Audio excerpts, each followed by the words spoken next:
Hey everyone, welcome back. In this video, we're going to show you how to log into another account on Snapchat. If you're new here, hit the subscribe button for more helpful tutorials. I'll guide you through the steps, so let's get started. First, open the Snapchat app on your phone. Tap on your profile icon in the top left corner. Next, tap the gear icon in the top right corner to open settings.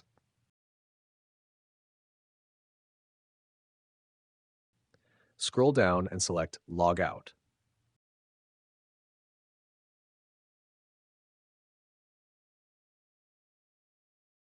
A confirmation message will appear. Tap Log Out again.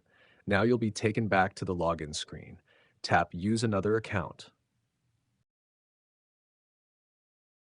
Enter the username and password of the account you want to log into.